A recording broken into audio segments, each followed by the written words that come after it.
Hello, my name is Steve, and I'm going to tell you all about my 1965 Mustang Fastback that I'm putting up for sale.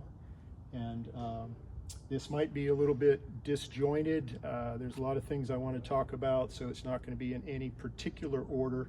I'm going to try to go in chronological order just to keep things straight in my head. You'll see some other cars in here. I'll tell you a little bit about those and how I ended up with this mix of cars. I bought that truck back there. It's a 65 F100 back in 2001. It is very much a survivor. It's not even got 30,000 miles on it. Original paint, seats, absolutely everything. I came to the conclusion a couple of years ago that I want to invest a little more in classic cars. I often say the only two things with an engine that I know of that are good investments over time are airplanes and classic cars. So that's what you see here. Set out to find the right car to invest in, and this is what I came up with just over a year ago. I'm going to go through the history of the car, and then how I ended up with this one over here, and then why I'm selling this one. So the car was built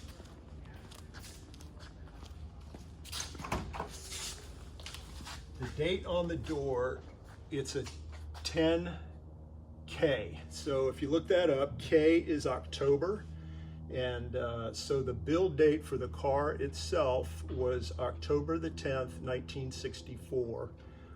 They went over to the 64 model, I believe, on August the 1st of 1964. They went over to the 65 model. So this, even though it was built in 64, it is a 65 model. The stamp, there's two stamps on the engine, one on the block and one on the left head. The stamp code on the left head is 4K8. And if I'm deciphering that right, it was, so the engine was built on the 8th of October, 1964, 2 days prior to the car. And then the casting date on the block is, I believe, about 6 days prior to that. So definitely a numbers matching, completely all original car with a great history. And that's what I've got here. So I'm going to list some photos of these, but I'm going to talk through about it a little bit about it right now. Very neat that these were kept by the original owner. So I've got the bill of sale, I've got the original registration and the original window sticker. So the story of this car, as I know it, is Russell Archer bought the car, and this is 2 weeks after the build date, so 11/24/64. He purchased the car, and the guy I bought the car from talked to his son, Marlon Archer, who the car was bought for. So father bought the car for his son when his son was going off to college in 1964. And 2 years later, we have here where, so this is the original registration, and then this is where Marlon, the son, registered it. So I guess they decided to put it into Marlon's name in 1967. He kept the car all the way until 2022. So this car was very much his baby for a lot of years. Pretty neat just looking at the original bill of sale. He traded in a 1963 Mercury Comet for the car, and they gave him $1,398.90 for the Comet. This is the total price of the car, I guess, after the trade-in was $3,318.10. We've got registration, and we've got the window sticker. The car today is nearly exactly as it was when it was purchased new. There are a few differences, and I'll talk through those here as we go. But Raven Black Fastback 289 V8. It's not a K code. It's not a high performance engine. It's an A code. Factory 4-barrel, the same carburetor is still on the engine now. Factory 4-speed, which I have every reason to believe is also factory original. AM radio, deluxe belts and tint, so you actually had to pay extra, it looks like, for seat belts. 2-speed electric wiper and washer, rally pack, which is still in the car. Very cool to have. Wire wheel covers, that's a difference. These wheels were put on later. And $19.60 extra for emergency flashers. I guess that was an option. So let's step over here, and I'll tell you a little bit more about why I'm selling the car. So about 6 months after I bought it, I found this one, and I really couldn't pass it up. This, like the truck, is a survivor. It's original paint. It's original interior. It's got about 38,000 original miles on it, and it is a factory GT. So very special car. They both are, but this is in a different category in my mind because it is a true survivor with original paint. So I want to point out something while we're here. The wheels, so when I first drove this car, it felt to me like the transmission was geared a bit high, more like for interstate driving. And right off, the third member, the rear end, was making some noise, and I knew I was going to have to swap that out.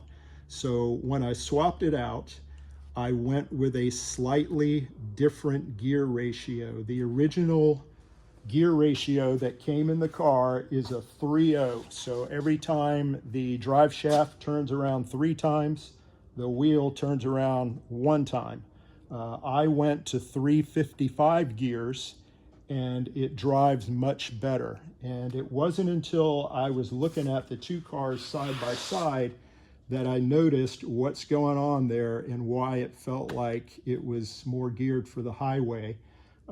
This car has the original 14-inch wheels on it, and Bruce, the guy I bought that car from, went with 15-inch wheels. I think it actually looks better. It probably drives better with 15-inch wheels. The downside is if you turn the steering wheel all the way in either direction, you're going to get a little bit of contact on the inner corner. The back inner corner of the wheel is going to contact the frame just a little bit. It's very easy to drive it and avoid that, but that's what's going on with the slightly oversized wheels. So now the combination of the 355 gears and the larger wheels is probably back to what it was originally, so it drives absolutely great that way. This car, I think, was a survivor, and Bruce, the guy I bought it from, did something that I would not have done. And let's walk over here while I'm talking. He decided to paint the car. So it's extremely original inside and out. It had a couple of things going on that he told me about, and he made his decision to paint it. I wouldn't have done it. I would have dealt with it, but that was his decision, and thankfully he put a 100% awesome paint job on it and spared no cost for that. The reason he painted it, basically 3 reasons. It had some nicks up on the hood. It had right here a very small dent, kind of a crease right here, and it wasn't into the flare over the wheel. Thankfully, it was up higher. Probably, I'm guessing, maybe a truck with a high bumper might have backed into it in a parking lot and put a little crease right there. And then the other reason that he painted it was there were some blisters starting down here, which is very common. And he wanted to cut that metal out. So I'll show you some pictures on the inside. It's very low, it's right about here, but the metal is cut and replaced just at the very bottom to take care of that corrosion that was starting. There is absolutely no corrosion on the car right now. And it's my opinion that that's the only corrosion that it ever had. Really common, it's just rocks coming off of the back wheels, create little chips down here low, and that is the first thing to corrode. And I know from owning other Mustangs, it happens really quick once it starts. So pretty impressive, actually, that a 60-year-old car, and that's the only corrosion it ever had. So let's jump in it and go for a drive. The car ran, today's Wednesday, the car ran on Sunday.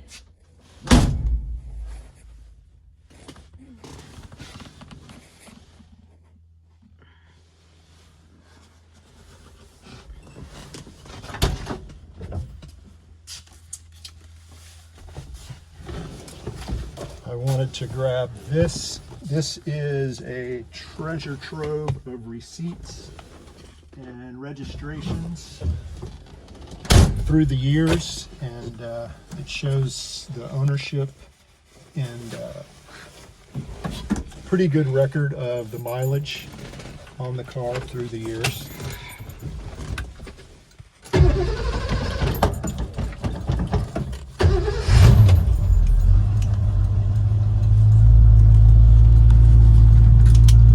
So we'll give it just a minute to warm up. So things that are not original on the car, I talked about the third member, the exhaust system. I believe this car would have come with a single exhaust, even though it is a 4-speed 4-barrel. I'm pretty sure, if I'm not mistaken, it would have come with a single exhaust. It's now got dual exhaust on it, and so that's not original. The radio is not original. I've got the original radio, but this is a Bluetooth radio that evidently Bruce decided to put that in it. Again, I wouldn't have done it, but it's kind of nice. It's there. What else? I've actually got a list here of things that aren't original. So we covered the paint, we covered the third member, radio, exhaust, the wheels. And the last thing is the blower motor.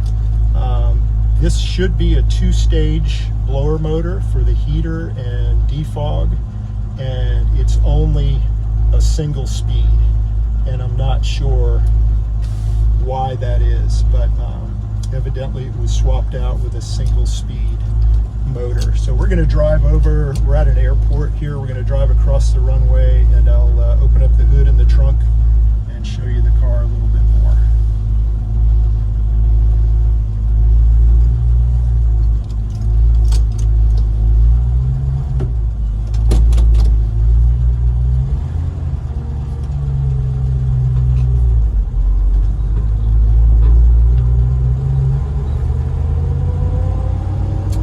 So if you've ever owned one of these cars, you would know that one of the reasons they're so popular is Ford did an excellent job in matching engine to car. They're not race cars, but they're pretty quick, and it just seems to be a really nice balance between the engine and the car. They drive great. They are, and I assume most people know this, but this car is what kicked off the muscle car era in the mid-60s. Mustang was the car to do that, and this is a very early version, late 64, so this car would have definitely turned some heads back there in 1964. Sorry if the video is a little long, but I just wanted to get all this in. It is a 60-year-old car, so it's got just basic drum brakes. It's not a GT, so it does not have the disc brakes on the front the way the GTs were equipped. Oh, and another thing I changed on the car is I did upgrade it to a dual cylinder, master cylinder, just for safety reasons. I have a friend with an old truck that had a single cylinder master brake cylinder that went out and scared him pretty bad. The way he described it, the pedal just goes to the floor and the brakes are gone, and all you've got is the emergency brake. So just as a precaution, one of the first things I did after swapping out the third member was to go ahead and put a dual cylinder master cylinder in, and I'll show you that here in a minute.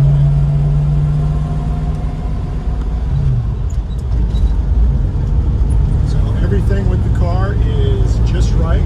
It's as it should be. I just actually noticed earlier today there is a very small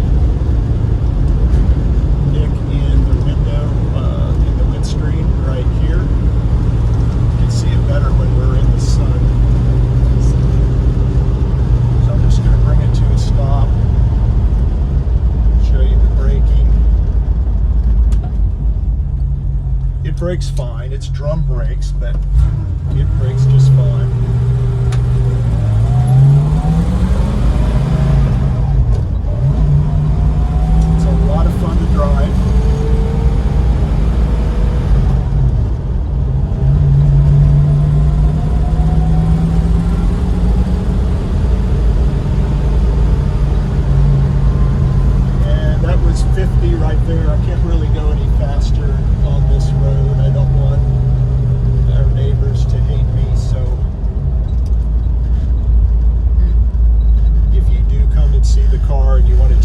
Test drive, we can absolutely go on the interstate and do that. So we're just going to pull right over here, and I'll pop the hood and the trunk for you.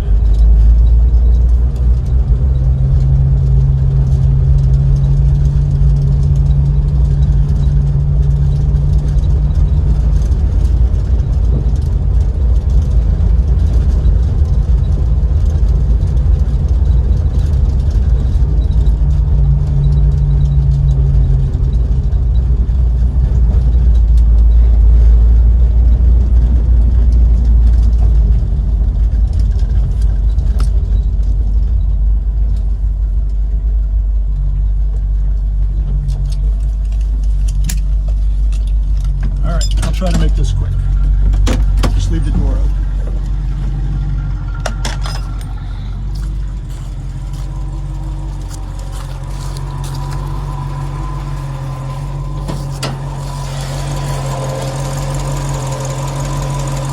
There's the new master cylinder, and the date stamp is down here. It's a little dark now to see that. Make sure to get a good photo of that. So let's just walk on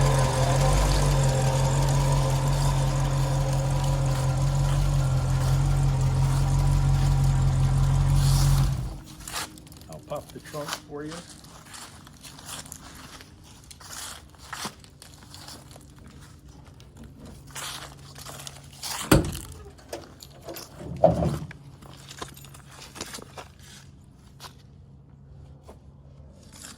Back up a little bit.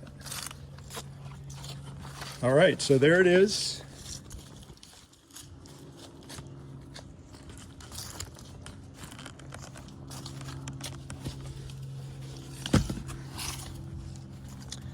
And I will post a description and Lots of photos. I'll put it up on the rack in the hangar and show you some photos from underneath.